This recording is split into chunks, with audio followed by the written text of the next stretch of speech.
En esta mañana, nuestro segundo servicio, le voy a pedir que estén muy atentos porque vamos a tener, no voy a hablar mucho, abundar muchas cosas, sino que vamos a nutrirnos de lo que es la palabra de Dios. Muchas veces tomamos decisiones apresuradas, decisiones que son fugaces, que nos traen consecuencias directas o indirectamente a nuestras vidas. Sabemos que cada uno de nosotros tenemos un propósito que Dios nos ha dado. Dios tiene un propósito con cada uno de nosotros, pero hay que tener mucho cuidado porque esas decisiones que tomamos pueden detener o frustrar ese propósito en nuestras vidas que Dios tiene establecido. Gloria al Señor. Quiero hablar con el tema: la desobediencia detiene el propósito de Dios. ¿Qué le parece? Y para esto, yo quiero hablar acerca de tres personajes, los cuales tuvieron serias dificultades por tomar decisiones que le afectaron a sus vidas. Y en la primera cita que vamos a tener leyendo, la vamos a encontrar, gloria al Señor, en Números capítulo 20, del versículo 7 al 12. Amén. Leemos en el nombre del Padre, del Hijo y del Espíritu Santo. Amén. Gloria al Señor. Dice la palabra: y habló Jehová a Moisés diciendo: toma la vara y reúne a la congregación, tú y Aarón, tu hermano, y habla a la peña a vista de ellos, y ella dará su agua, y le sacarás agua de la peña, y darás de beber a la congregación y a sus bestias. Ustedes pueden notar ahí, dale para atrás, por favor. Pueden notar que ahí se le está dando una dirección, una palabra a Moisés, donde Dios le dice: habla a la peña. ¿Qué le dijo Dios que hiciera? Habla a la peña. Entonces, ella dará su agua y le sacará agua de la peña y dará de beber a la congregación y a sus bestias. Continuamos.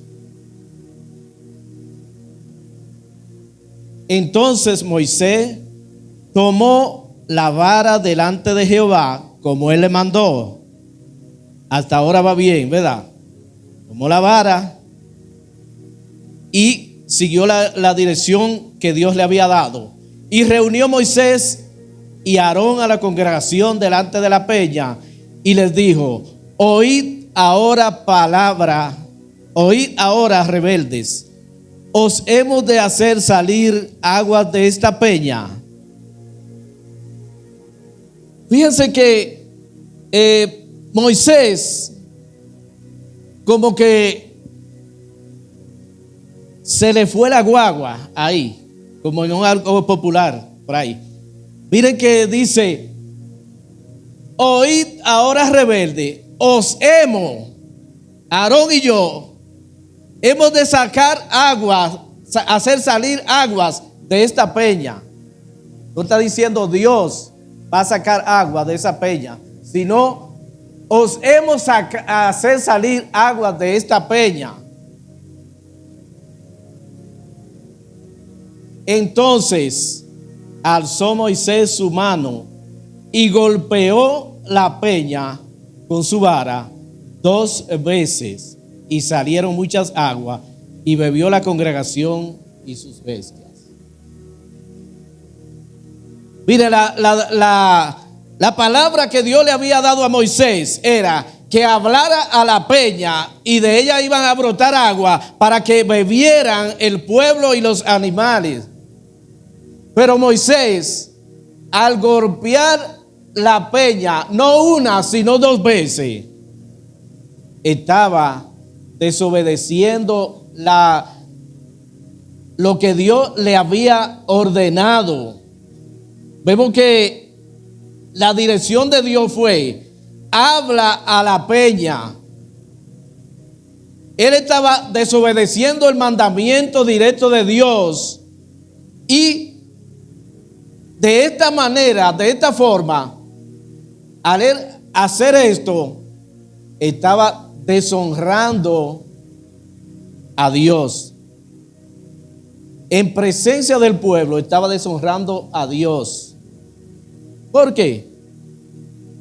Si recordarán, Moisés fue el hombre que Dios llamó para dirigir y guiar a su pueblo hacia la tierra prometida. Este hombre, el pueblo lo veía como el líder que lo estaba guiando. Usted se imagina Moisés airado, enojado, al golpear esa peña. ¿Qué diría el pueblo de él? Había desobedecido a Dios en esta acción. ¿Y qué pasa? Que cuando Moisés hace esta, viene la consecuencia de este acto que él hizo. Dice, verso 12: y Jehová dijo a Moisés y a Aarón: por cuanto no creísteis en mí para santificarme delante de los hijos de Israel, por tanto, no meteréis esta congregación en la tierra que les he dado. Ven, este acto le costó a él la participación de haber realizado el propósito que Dios tenía para el pueblo de Israel, que era entrar y poseer la tierra prometida que él le había dicho que les daría. Moisés, ustedes saben la historia, que no pudo entrar. Solamente vemos que al final de su carrera, Dios le dice: ve a este monte y solamente verás de lejos la tierra que yo he dado a mi pueblo. Pero no pudo entrar por esa simple decisión incorrecta que él tomó de golpear la piedra. Amén. ¿Cuántos me siguen? Dios le bendiga. Gloria al Señor. Alabado sea el Señor. La otra persona, el otro personaje del cual le quiero hablar, la segunda personaje, se encuentra en Génesis capítulo 25, del 31 al 34. Amén. Dice así: y Jacob respondió: véndeme en este día tu primogenitura. Entonces dijo Esaú: he aquí, yo voy a morir, ¿para qué pues me servirá la primogenitura? Déjeme detener un poco ahí. Bendito sea el Señor. Jacob era el hijo de Isaac y Rebeca. Gloria al Señor. Los cuales Dios había dicho que ella tenía dos naciones en su vientre antes de ello nacer. Recuerdan que Jacob era el menor y Esaú el mayor. En la antigüedad, la primogenitura era un privilegio que se le daba al primer hijo, o sea, al mayor, de continuar el patriarcado, o sea, la herencia mayor le correspondía a ese primer hijo y él era quien iba a continuar ese legado de patriarcado entre las familias.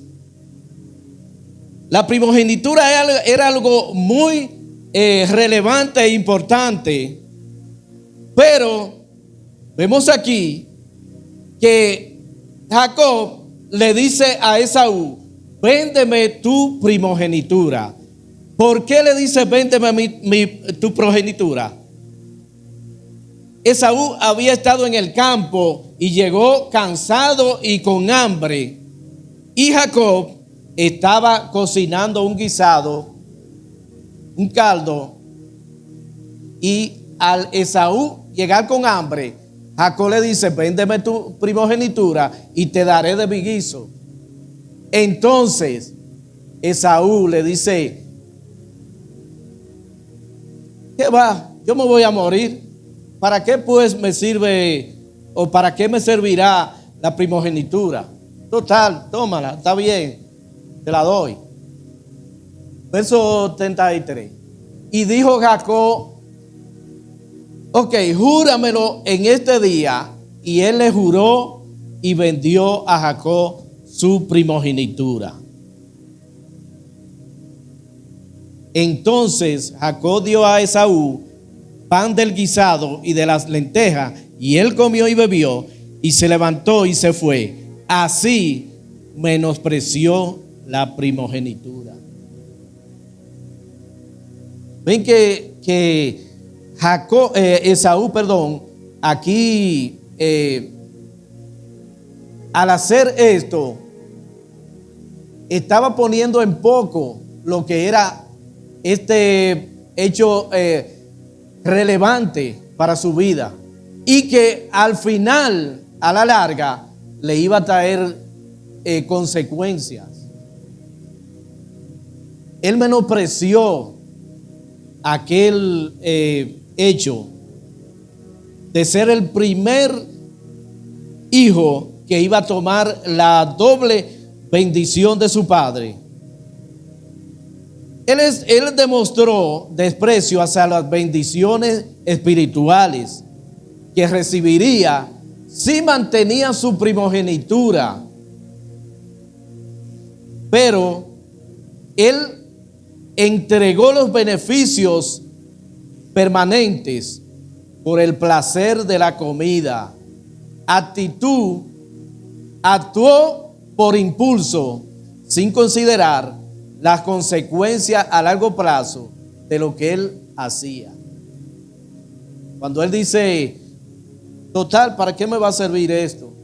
En el momento y tomando esa decisión, a él le parecía que eso era insignificante, que eso no le iba a afectar en nada. Pero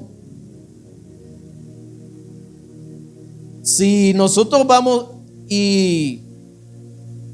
más adelante, vemos a un Esaú que cuando su padre le está dando la bendición, ustedes recuerdan que entre su madre y Jacob hicieron un plan para tomar su lugar y suplantarlo para recibir la bendición que le tocaba a Esaú por ser el primogénito.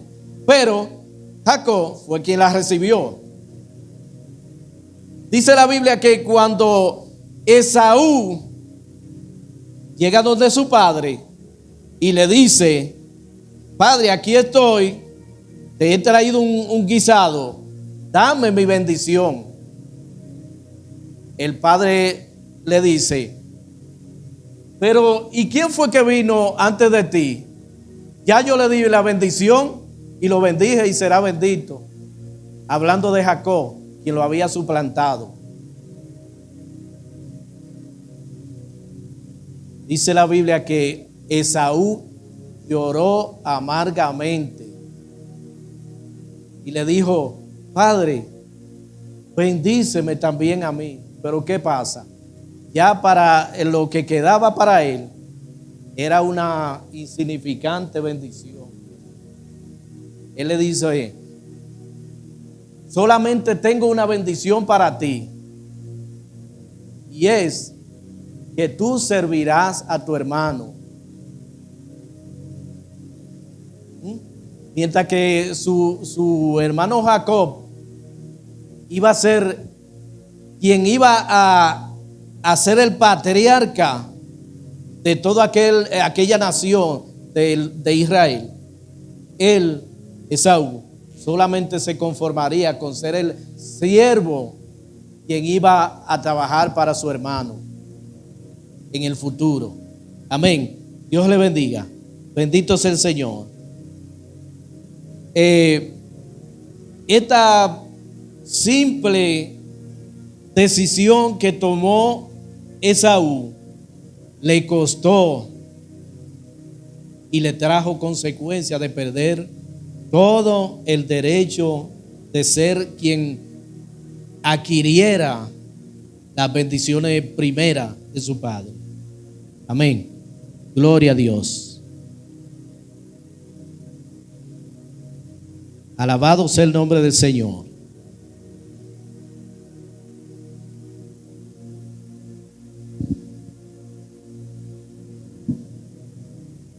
Eso está en Génesis 27, del 30 al 32. Todo lo que les dije acerca de la consecuencia de esa decisión que tomó Esaú de venderle su primogenitura a Jacob. Para los que llevan anotaciones, Génesis 27, 30 al 32. Ahí está. Gloria al Señor. Dice: y aconteció luego que Isaac acabó de bendecir a Jacob y apenas había salido Jacob de delante de Isaac su padre, que Esaú su hermano volvió de cazar, e hizo él también guisado y trajo a su padre y le dijo: levántese mi padre y coma de la casa de mi hijo para que me bendiga. Entonces Isaac su padre le dijo: ¿quién eres tú? Y él le dijo: yo soy tu hijo, tu primogénito, Esaú. Para él, todavía él se creía que era el primogénito, porque legalmente así era. Era el primer hijo, pero ya lo había perdido. Ya había perdido su primogenitura, porque Isaac ya había dado su bendición a Jacob. Amén. Vamos ahora al libro de Primera de Samuel, capítulo 10, 8.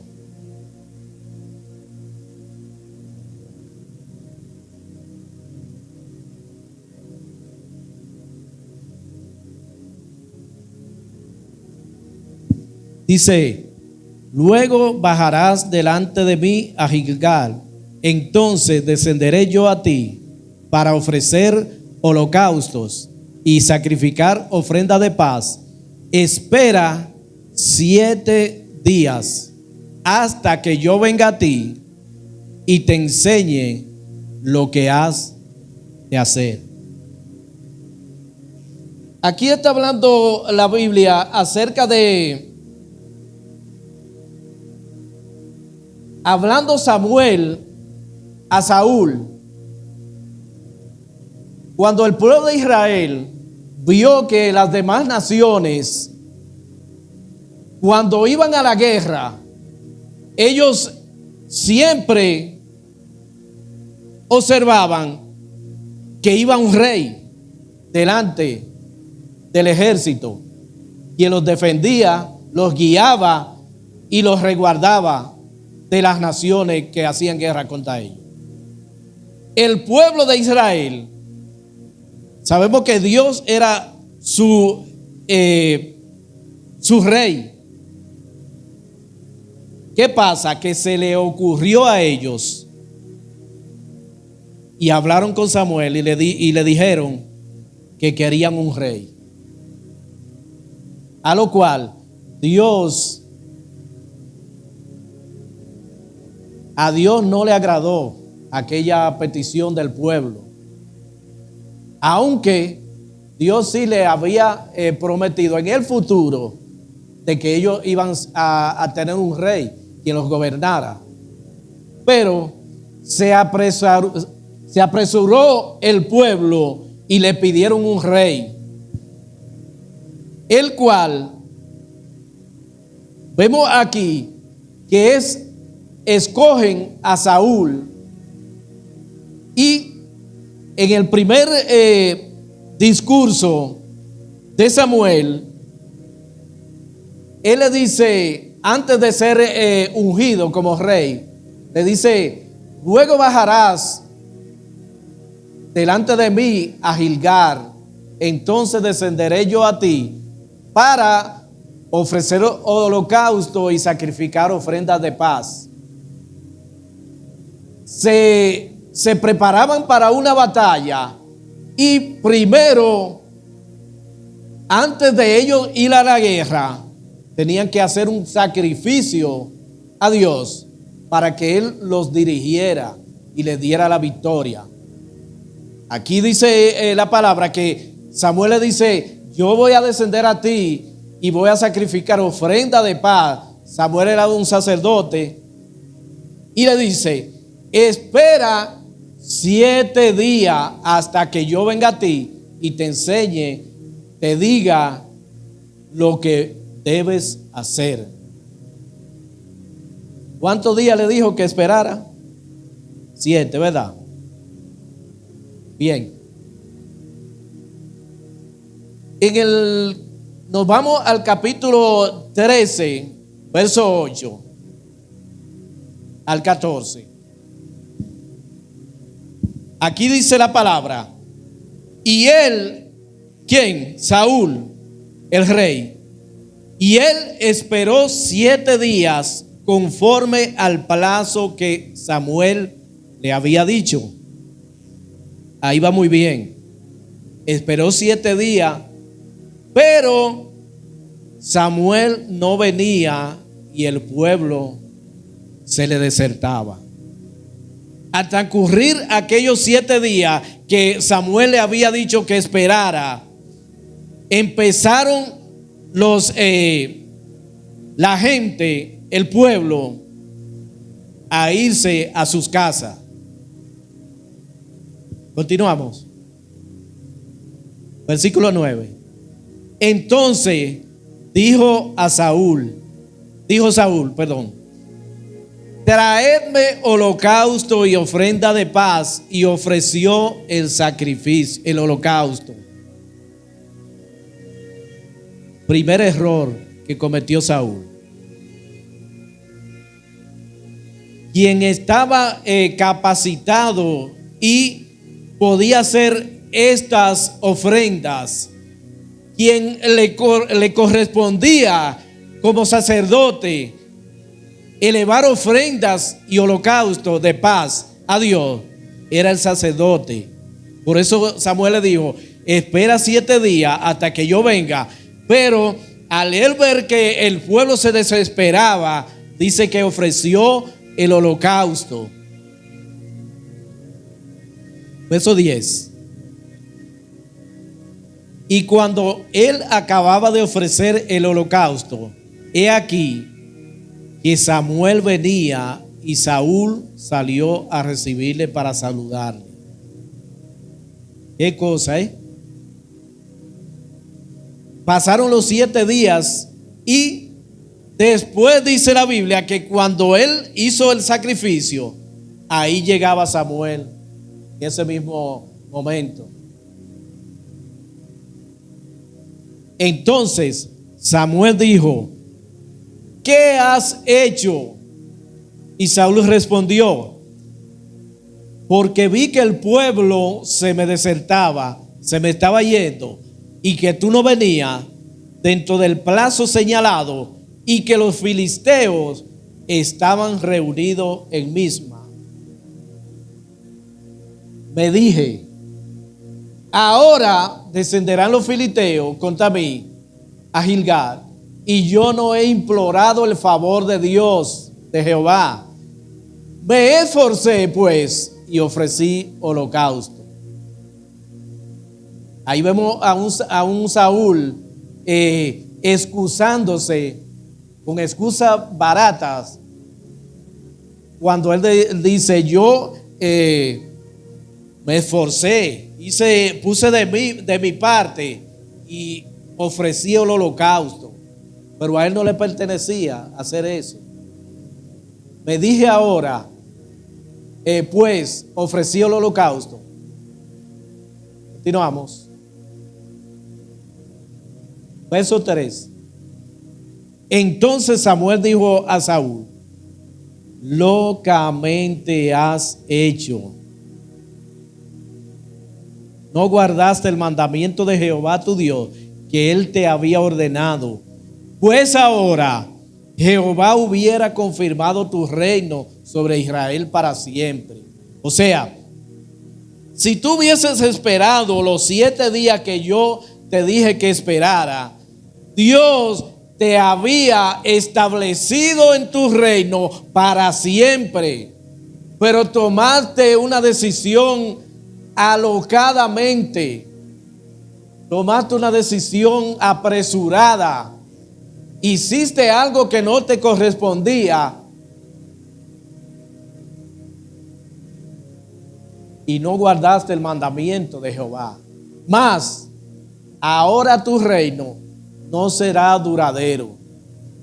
Jehová se ha buscado un varón conforme a su corazón, al cual Jehová ha designado para que sea príncipe sobre su pueblo, por cuanto tú no has guardado lo que Jehová te mandó.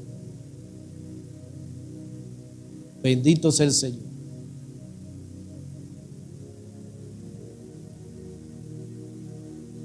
Bien, aquí vemos como la torpeza de un hombre como Saúl.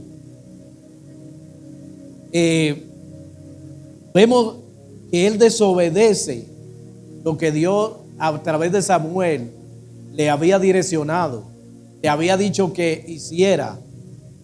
Era esperar, y al cabo de esos 7 días él le iba a confirmar su reino.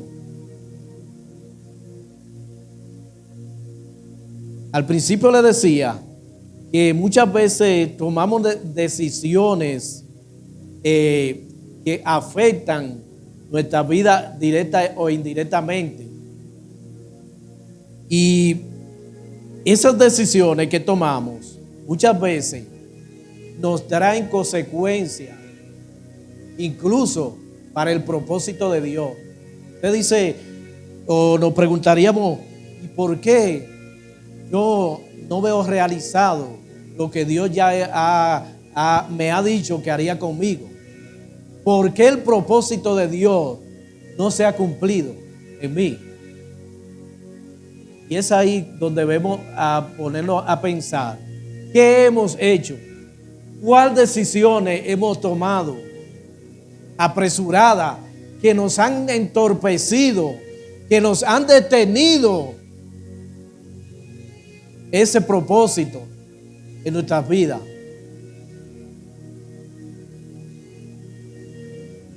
En 1 Samuel, ahí mismo, capítulo 15, vamos a ver lo que Dios hace entonces.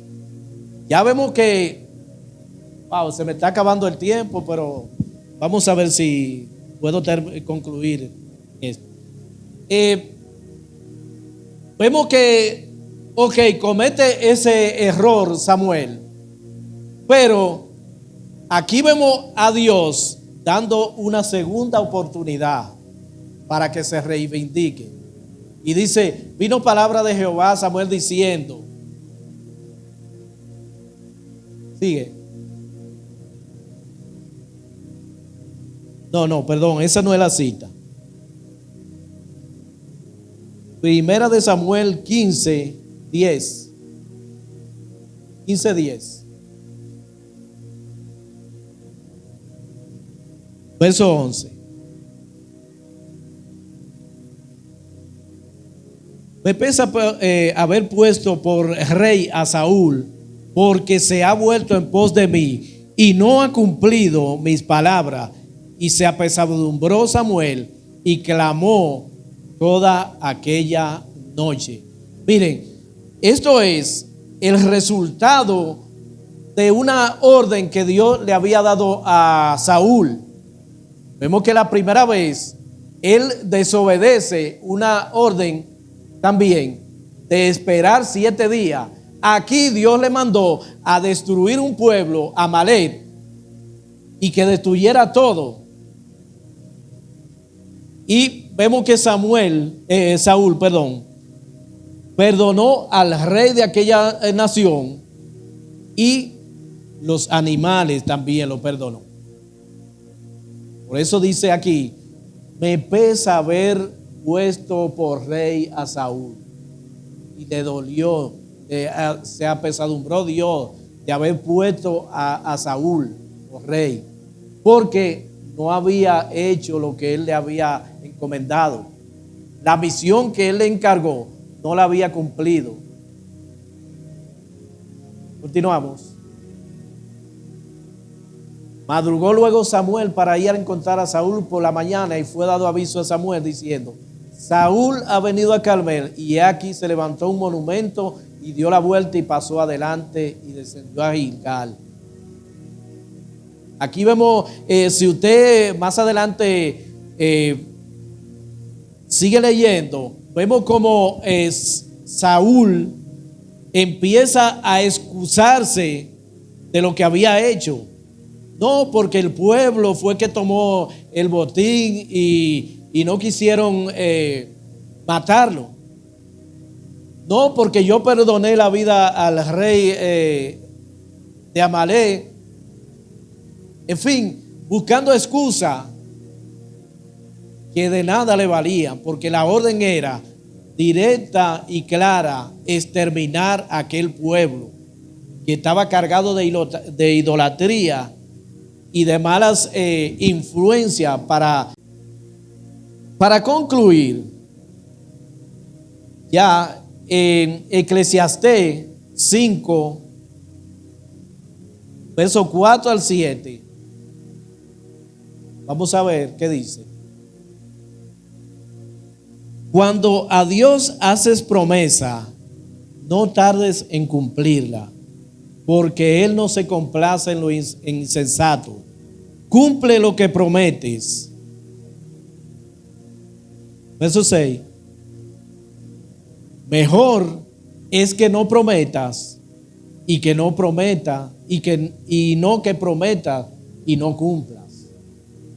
No dejes que tu boca te haga pecar, ni digas delante del ángel que fue ignorancia. Eso fue lo que pasó con Saúl. Después que él cometió aquella torpeza, quiso excusarse, y delante de Dios nadie se podrá justificar. Esa es la Biblia. ¿Por qué harás que Dios se enoje a causa de tu voz y que destruya la obra de tus manos? Como dice un argot, lo que haces con tu mano, que tu pie no lo desbarate. Amén. Y que, como vemos aquí, 3 aspectos importantes para tener en cuenta. Es que cuando Dios te dice que hagas algo, no hacerlo a media. La obediencia a media es desobediencia. Y que no A propósito del tiempo que ya estamos en Navidad, fin de año, muchas personas hacen como Esaú, venden su primogénito. Que esta no sea razón para ninguno de nosotros de, por todas las cosas que ofrezca el mundo, nosotros nos mantengamos firmes y fieles a Dios a pesar de todo. Dios me le bendiga, mis amados.